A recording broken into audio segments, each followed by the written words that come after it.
Today on Multiverse News, we're going to be talking about our favorite Christmas things, our favorite episodes and movies that we like to rewatch around Christmas time, Christmas holidays, whatever you celebrate, and all that right after this.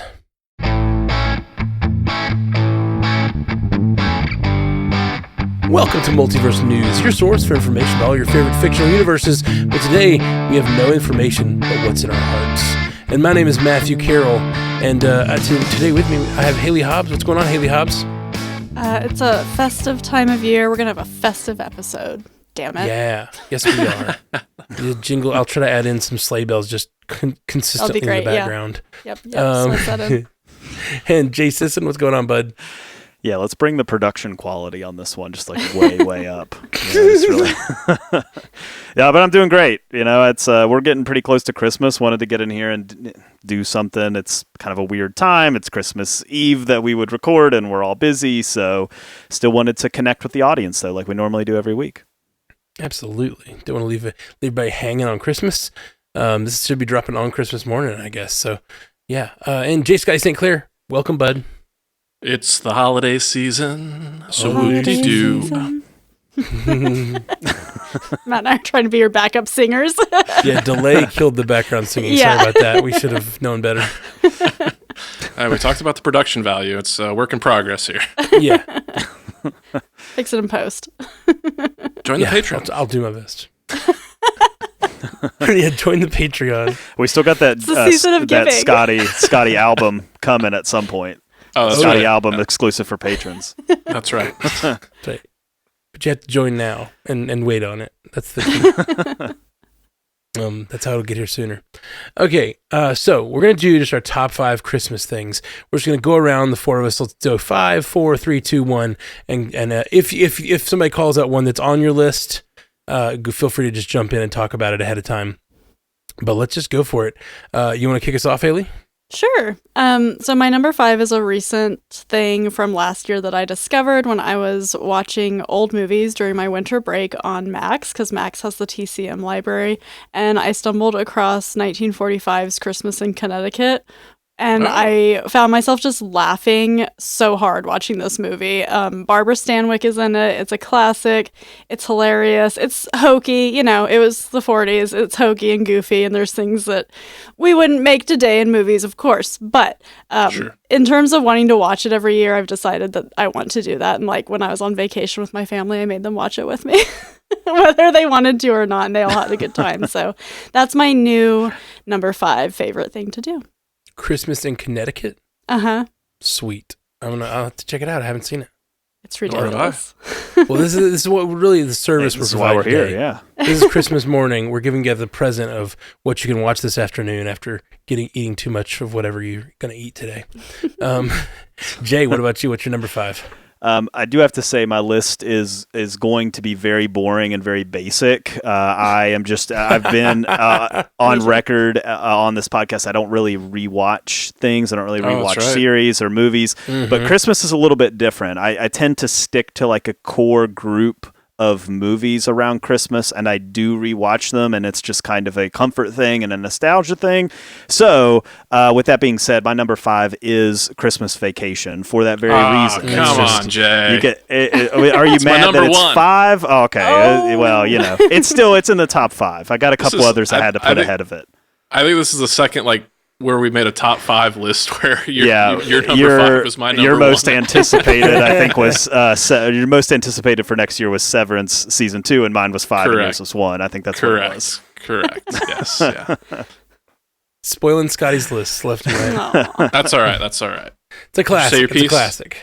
Yes. Go ahead. Okay, so I got to gush about some Christmas Vacation here, and I'll just provide a little forecast for my list. I think mine is a nice combination of boring Christmas classics like you say, Jay, but I also made an effort to introduce maybe some lesser known and not as highly viewed things. So, but all that being said, yes, National Lampoon's Christmas Vacation from 1989. The movie is actually older than I am by like a month. It hit theaters like a month before I was born. So, but yeah, in terms of just like mandatory viewing to get in the holiday spirit. Like I have to watch Christmas Vacation before the holiday season's over. And last year I actually had the privilege of being able to see it on the big screen for the very first time. So That's awesome. Nice. Yeah, that's great. Shitter was full. Love that. All right. Well, what about your 5, Jay Scotty? You're one. Your thunder's been stolen. Right. Okay. So yeah, as I kind of preluded there, I wanted to introduce something a little more recent, and I've only seen it the once, but it does loom largely in my memory there. It's coming off of Hulu's The Bear Season 2, Episode 6, titled Fishes, which is, it's just, if you've seen The Bear, you know the episode. Yeah. Oh, did I? Okay. Where's it at on your list? Number 3. That's number 3 on my list. Okay. Yeah, I don't want to steal too much of your thunder, but just, in terms of like finally introducing us to so many things that had been set up on the show. And it also kind of did the thing where, Christmas is usually associated with such warm and tender feelings, but this, in classic Bear tradition, just decides to turn that on its head and embrace the chaos. Yeah, for sure. And it is the episode that made me know The Bear was amazing. Like, I liked The Bear. It was good. It was stressful, and it's like interesting and fun and moments. It's got funny moments. It's got stressful moments. It makes you feel like you're there. It makes you feel passionately about his passion for the food and everything. I love all that. But that episode, for whatever reason, I think it was just the insane cast that shows up, some of which you'd seen throughout the season, but a lot of which were a surprise in that episode. It's just a wonderful, wonderful episode of television. And, I didn't really preview my list, but like my list is a little, that's on the list because it's just, of the Christmas things I could think of, it's not like the most nostalgic, but it is like probably one of the best Christmas things. It's just so good. Yeah. It is heartfelt, and I watched a scene from it, and just seeing him interact with his brother after everything that's gone on in that season so far. If you haven't seen The Bear, you should. It's so good. But Fishes, it's great, really great. I guess I'll go with my 5. This is my other TV episode. My list is a mix. It's nostalgia, but it's also just some things I really liked. My number 5 is the Ted Lasso first Christmas episode. It might be the only Christmas episode, but what I love about it is there's a little character on the show who he's like an office manager of some sort, and he every year opens his home because they have so many traveling players. Every year he opens his home so any traveling players can come to Christmas. And he says at the beginning of the episode, my home is always open to any players that want to come. And then he gets to his house and he's like, but no one ever comes. Like, no one shows up here. Like, I've never had any people here for Christmas, but I just want to make sure they have somewhere to go. But then they slowly trickle in one by one. And it's just the most God, I'm getting choked up again. we just recorded our Superman trailer reaction, and we were all crying during that. Now I'm crying again. But just this idea that the whole show is about Ted Lasso coming and bonding the team, and it's more about them coming together as a team than it even is them getting better as a team. And that to me was like a turning point of like the difference he's made. He's not even at that dinner. He's somewhere else having dinner with his family, but the difference he's made to the team and to the connections between the players start bringing all of the other players into the room. They're just like, they want to be around each other on Christmas. And I love that episode. I guess going to number 4. Haley, what you got? All right. So in keeping with vintage, my 4 is the 1966 How the Grinch Stole Christmas, the animated old school with Boris Karloff narrating, because I just think it's the best. I'm sorry if you love the new Grinch things. I've never seen any of them, and I'm never going to, and you can't make me. I want this. This is the only one I want. It's like 20 minutes long, and it's perfect. It's amazing, and I love it. I didn't want to interrupt, but this is my number 2. Ooh. Nice. Yeah. Okay. Yeah, like I said, just, coming back to the classics, if I have to watch it, if I think about, being 4 or 5 years old, what did my family do to get prepared for Christmas? And a little insight into my family. One of my favorite things that my dad and my grandma on my dad's side would do is they always picked one present that they were going to give us all, and they, instead of being from Santa or from a family member, they would make it from the Grinch, and it was kind of like heightened the whole thing. It was like, ooh, the Grinch was here, and he could have taken our presents, but he didn't. And he left one instead. He must like us. That's really cute. I am a huge fan of Jim Carrey, so that movie that came out in 2000 has a lot to love and a lot to hate, but this is the definitive version of the Grinch for me. No doubt. Yeah, totally. Love it. Jay, what you got for number 4? Yeah, my number 4 is the 1996 Arnold Schwarzenegger classic Jingle All the Way. Is it an objectively good movie? No. But that's what makes it so great to me, because it is like the acting is not great. Like Arnold is stiff as a board in this movie, and Jake Lloyd, right around his Anakin days, is in this movie as his son, and same thing, like just not great. But what is good about it to me, and it's just kind of a personal thing, is I spent a lot of years this was an annual getting together of my friends throughout college and into early adulthood, and we would watch this movie every year. And there's so many stupid parts, and like Sinbad is like it says so many like stupid things in this movie, and the whole end scene with him flying around his Turbo Man is like so bad, but like that's what made it great, and made it like appointment viewing. So for me, it's just a lot of good memories are wrapped up in it, and a lot of Christmases have been spent watching this movie. And so you gotta find some room for the movies that maybe aren't great. You wouldn't necessarily recommend them to somebody, but you still just have a lot of memories tied up in a movie that just objectively is not a great movie. So Jingle All the Way, I had to put it somewhere, so I stuck it at 4. Yeah, it's a good one. It's a good one.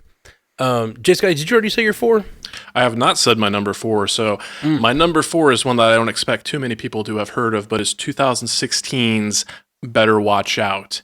And I don't really want to spoil too much of it, because it is one of those movies I want you to go in as blind as possible. But let me just say this. It is a subversion of Home Alone. So you have a kid left at home.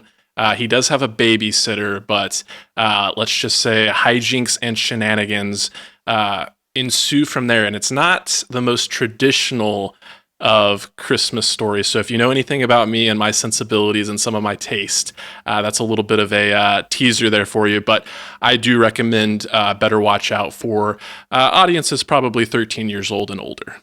I think I do remember. I just looked it up and I remember this trailer now. Yeah. Looks good. It's funny too, because the kid that's in it, I was watching Craven the other night, and I was like, there's a young version of Craven, minor spoilers, that's not played by Aaron Taylor Johnson. The whole time I was like, where do I know this kid from? I have seen this kid from somewhere, and it was the kid from Better Watch Out. Yeah, it totally is. I'm looking at it. That's so funny. That's awesome. Okay, my number 4 is the inverse of that movie, and that is Home Alone. Home Alone is my number 2. My number 2. It's on all of our lists. All the lists. I love it. Can't go wrong. Can't go wrong. Can't go wrong. I'm glad I picked Home Alone. I almost picked Home Alone 2, which I think is an inferior movie, but it's the one I watched more, so it's like it has a special place in my heart. Same here. Like I can register that it honorable Home Alone mention. 1 is better, but it is. It's on my honorable mentions for sure. But Home Alone 2 has a special place in my heart as well. Yeah, it's just a wonderful film. And you guys all have it higher on your list. So what do you guys think? Oh, Macaulay Culkin, just the cutest. Like, oh my gosh. And everybody wanted to live in that house in Chicago. And, it's just everything. That movie is just the best. His dialogue is so funny in that movie too, and you don't really realize it until you get older, and then you start like being like, there's like kids don't speak like this, but his like line delivery, his line delivery is so good, and you can really see why people were just like enamored with him as a childhood star after this movie, because he's on it. Like his delivery is comedically, emotionally is just on point, and it's still funny. Like the end scene of all the traps going off, it's all clustered in the last like 20 to 30 minutes of the movie, and it's just one right after the other. It's just funny, and it just builds and builds and builds. So it's got heart, it's got humor. It's the classic Christmas movie for a reason. When he goes grocery shopping is like my favorite scene. Where do you live? I can't tell you that. Why not? Because you're a stranger. I love his delivery. It's totally true that he delivers them like an adult throughout the entire movie. And I'm just realizing this. I'm definitely not the first person to have this take, but when you have especially a young actor that is directed that well and is performing at that level, it's normally a really good director. And that director also Christopher Columbus went on to direct the Harry Potter films, or some of them. And so, the first one, the first one, which that's the one that establishes that tone. He chose the right actors, like all that stuff was done by him. And so that's an interesting little connection to, just clearly he knows what he's doing with child actors, like knows how to get a great performance and knows how to choose them and get a great performance. Yeah, I mean, what more can be said? We've heaped a lot of praise on Home Alone. It's on all of our lists for a reason, but I'll take the opportunity to give some praise to John Williams. I do think that's one of his less celebrated scores that does one of my favorite things. And it's a weird take, but I think some of the best like holiday or like Christmas songs like simultaneously scare you a little bit, but then also like bring you back into like the warmth and the hearth of the house. And I think that score does that too. Like I think about that opening sequence with just the graphic of the house that you kind of zoom. That kind of scared me a little bit as a kid. Cause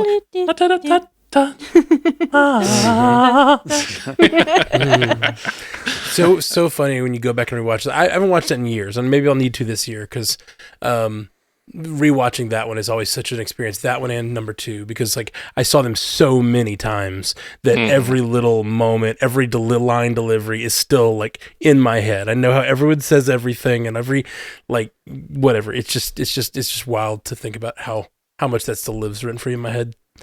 All right, well, moving on to 3. Number 3, I think Haley, was that Home Alone for you? What did I say?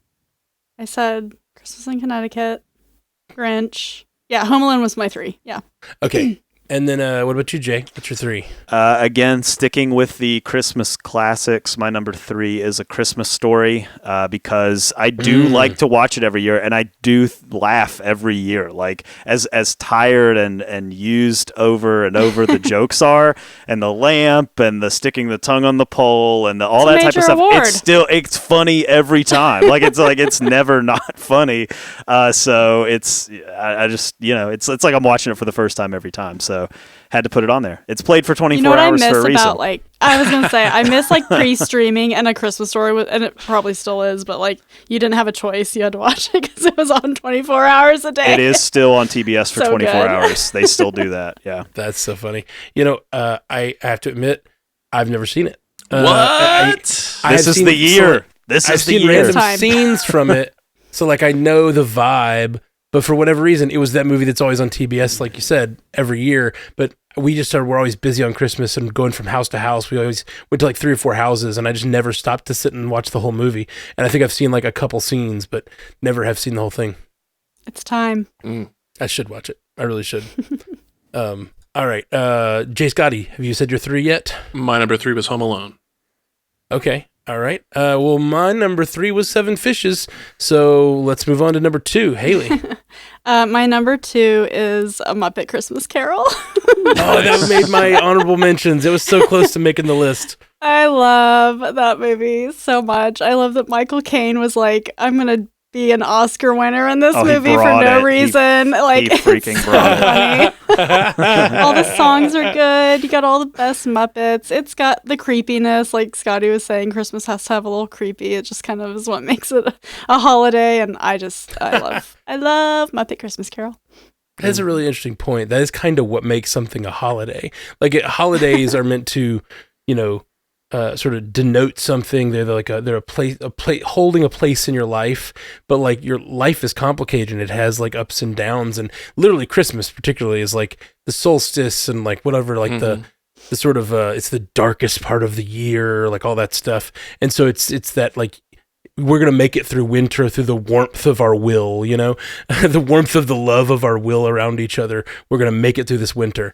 And it's a really interesting observation that like kind of all holiday movies kind of need a little bit of like darkness to be real classics. Human nature, after all. Yeah. All right. Well, Jay. My number 2 was Home Alone. Yep. So we're Okay, already- so we yep. got yours number 2. And Jay Scotty, number 2. Have you said your number My 2 number yet? 2 was How the Grinch Stole Christmas. Oh man, we're burning through these last few. We had a lot of overlap in the last few, which is to be expected. My number 2 is Gremlins. Nice. That is- Okay. That's Yeah, one of good. my favorite Christmas movies. It is another one that I watched way too many times for when I was way too young, and I just loved it. You know, the Mogwai are so cute to start, and then they're so terrifying, and it's just so irreverently funny and weird. And like when you're a kid, it's really scary, but also you get that the Gremlins are being like just kind of like little Bart Simpsons or something. I don't know. They're very funny. I think Christopher Columbus was attached to those as well. I don't know if he directed Yeah. one or think you're both of them, right. but yeah, he's involved in He on some was, level. because I was just listening to Bill and Ashley Sarah Theater today, and they Oh, covered there you go. Gremlins. Yeah. Oh, And, did yeah. they? Yeah. Oh, I didn't know they were covering Gremlins. That's amazing. Yeah, I had forgotten that, but you're totally right. I remember hearing that and being like, that you totally feel that same DNA between that all the way through Home Alone and Harry Potter and all that stuff. That's cool. I love that. Okay, well, our number 1. Who has number 1s left? We'll just go ahead and say your number 1s. I still got just in mine. case. It's still on the board. Oh, all right. Everybody And- does? Oh, Scott. Does everybody- Sorry, So I'm going to say this because my number 1 got taken off the board so early. I haven't said an honorable mention. I've heard a couple honorable mentions come up, so I will insert an honorable mention here. And I'm cheating a little bit because it's a 2 for 1. But Futurama and American Dad both have Christmas episodes that they do almost yearly. But Futurama did it first, but they do the subversion there where Santa Claus is actually like their greatest enemy. So every time Christmas comes around, they just end up doing battle with Santa Claus. And I just kind of love that. So shout out to both Futurama and American Dad. That's fun. Anybody else have any other honorable mentions before we toss out our number? We've got 3 people with number 1s left. Is that right? Yeah. You, I me, and really Jay. wanted to, as an honorable mention, I really wanted to throw an episode of The Office, the Christmas That's what I episodes, was but gonna there's say. so many of them, Like and all they're of all them. so good. Like all of them are so Benihana. funny. Yeah, and the Moroccan Oh, God, the Christmas and the Benihana Christmas one. party. Like it's just they nailed those Christmas episodes every time. Like Yeah, they're some of the they did. funniest of the entire series. Is this enough alcohol to get 20 people drunk? 12 bottles of vodka? Yeah, that should do it. Yeah, it's I mean it's so good. Like it's The Office in a nutshell. Like every one of those episodes just have like killer like lines and stories. So really the only reason I couldn't put it on the list was because I couldn't pick one. So I would say just Sure. Office Christmas episodes in general is an honorable mention. Same. Honorable mentions for me. Die Hard, but it felt Yep. too. Yep. It's too trite. Everyone says it's like a great Christmas movie, and it is. It's just a great Christmas movie, but it's it's very done. But I do love it. At the mention of Die Hard, I do want to say my parents recommended Carry On Netflix to me with Taron Egerton. Oh. So I've got that on the watch list. I might watch that on Christmas Eve or Christmas Day. And they say it's like the modern day Die Hard. That's what I thought when I saw the trailer. I was like, "This is Die Hard." Actually, it's Die Hard 2 because it happens in an airport, but it looks like Die Hard. Honorable mention list. I feel a little embarrassed of this one. Honorable mention, but the Santa Claus. No, I really I liked love it the growing up. Santa Oh, it's Those are Claus. great. It's Those are good. great. Yeah. I agree. I agree. I had it feel on like VHS. We watched it all the time. Yeah. we did too. We did too. That was one of my favorites as a kid. It's in there. It's one of those just like so many scenes are locked in, and I just for some reason I love that. And I even love the series ongoing with 2 and 3. I like that they like I've never weirdly seen those. build the lore out. Like they have like the Santa Claus being a claus. Like it's just funny. It's funny stuff. Right, and right. Weird. I like it. And then my last honorable mention I have is Guardians of the Galaxy Christmas Special because I do love Nice. Yeah. that. Okay, number 1. Should we do it at the same time? That'll That be would be nice for the chaos. listeners. Let's do Or it. what if it's the same one and we don't do it at the same time? It's not going to be. Okay. Haley, what do you got? Listen, I'm just a girl at the end of the day, and it's the holiday. I can't help it. It's such a good movie. It's Jack Black at his absolutely most charming. It's Jude Law at his peak sexiness, and then you've got Kate Winslet and Cameron Diaz being super amazing. And I love the holiday, and I love Jack Black the most in that movie. I think he's really cute in it. That's awesome. The end. Yeah, it is I great. remember It is a liking great it a lot. movie. Yeah. I liked it a lot. It's got a great score too.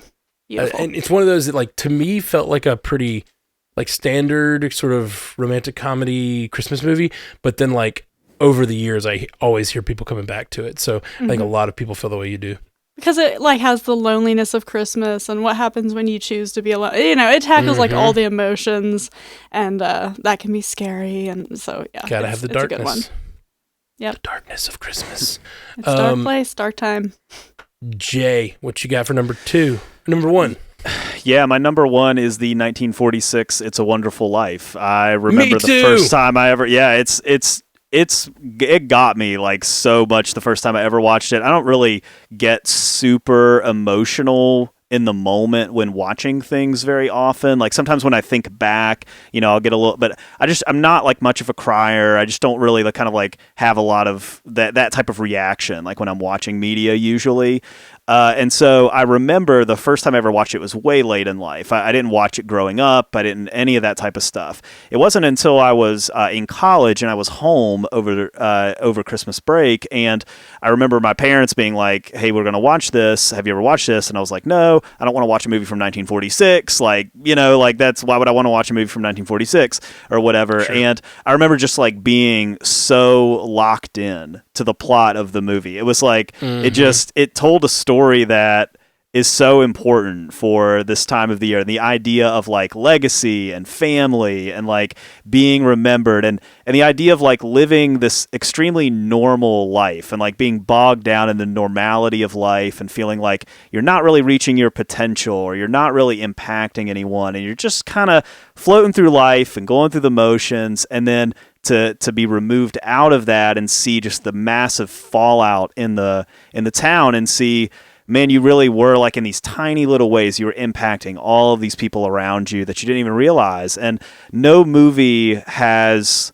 taken that concept and put it into my brain like that movie did, you know, just like that idea. Yeah. And so it's a great movie. It's a beautiful movie. It holds up so well today. You could watch it today and not even know that it was made in 1946. And yeah, it's the one that, like, if I'm going to watch, I'm not going to laugh very much. It's like it can kind of be a little bit of a downer throughout the movie, but the climax of it is fantastic. And if you've never watched it because you're like, that's an old movie, just give it a shot. Like, you won't regret it. It's a classic for a reason. It's great. Jay, you mentioned you're not much of a crier in the moment. I am a crier, and I cried through you describing the movie. I am crying right now.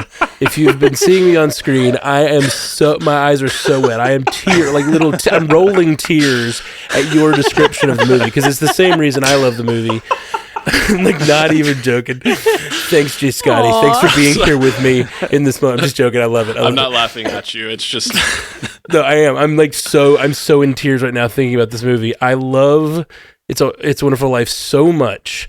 And you know, I was a kid. I was like watching Star Trek, and I did watch it like maybe as I was like 12 or 13 when I watched it for the first time, and I was like you, like just locked in on it. But because it starts. Speaking of the darkness of Christmas, it starts out with a suicide attempt. You know, like that's the beginning of the movie is a suicide attempt, and it is so dark. And like Jimmy Stewart's performance is so real. Like you were saying, it doesn't feel like it was made in 1946. Yeah. It feels like his acting is on a par. It doesn't feel dated to me even now. Like sometimes his humor is a little like, oh, over the top and whatever. I'll rope down the moon for you or whatever. But those moments, like 40s when he does those things, exactly. When he's doing that, he's performing for his lover in those scenes. Like he's doing like I'll rope the moon down for you, and it's like he knows he's doing that. The character in the movie knows he's doing that performance. You know, like the character when he's talking and when he's freaking out and when he's like going through this, what is an alternate reality story. It's a very like sort of sci-fi, it's magic, but you know, it's like very like magic fantasy sci-fi story. Seeing like, I mean, it's Back to the Future 2. Like when I'd seen that growing up, you know, I watched that when I was like 6.